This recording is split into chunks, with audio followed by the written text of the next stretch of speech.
बेचारी साक्षी को न चाहते हुए भी अपने ससुराल वालों के चलते गर्म पानी से नहाना पड़ता है। हर दिन साक्षी को न जाने क्या क्या खाना पड़ता था। यहाँ तक कि साक्षी अगर अपने फोन में कोई गाना भी सुन रही होती थी तो भी उसे सब रोकने लगते थे।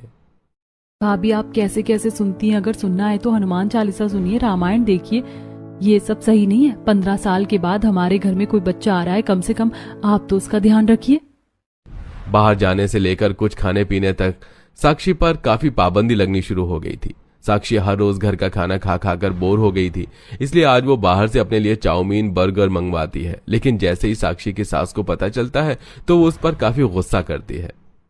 साक्षी बहू, हद होती है लापरवाही की। तू जानती है 15 सालों में पहली बार कोई बच्चा हमारे घर में जन्म ले रहा है और तू है कि ये बाहर चीज खा रही है। आज तो मैंने तुझे ये सब खाते हुए देख लिया, आइंदा ना देख लूं। साक्षी काफी ज्यादा दुखी रहने लगी थी। तो वहीं साक्षी का सभी को इतना ध्यान रखता देख अनामिका काफी जलने लगी थी। जितना दुख मुझे अपनी माँ बनने का नहीं है, उससे ज्यादा दुख तो मुझे इसके माँ बनने का है। इतने सालों से लोगों से ताने सुनकर भी मैं जैसे तैसे करके जिंदगी जी रही थी, लेकिन जब से ये गर्भवती हुई है तब से मैं इसकी नौकरानी बनकर रह गई हूँ। हमेशा इसके आगे पीछे घूमते रहो। काश इसका बच्चा पैदा होते ही मर जाए, वरना अगर इसका बच्चा पैदा हो गया तो सारी जायदाद इसके बच्चे को चली जाएगी और हमारे पास कुछ भी नहीं बचेगा।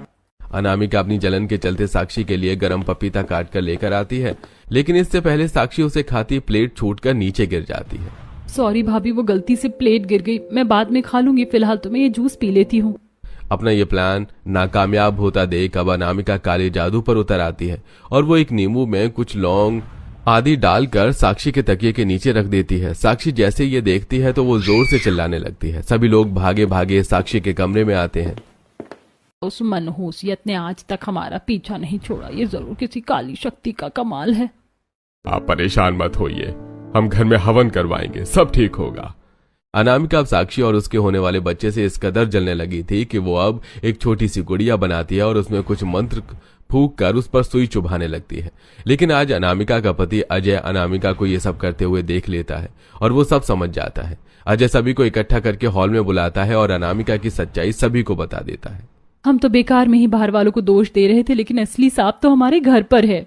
बोल अनामिका, ये सब क्यों किया तूने? अपनी देवरानी की खुशी तुझसे देखी नहीं गई?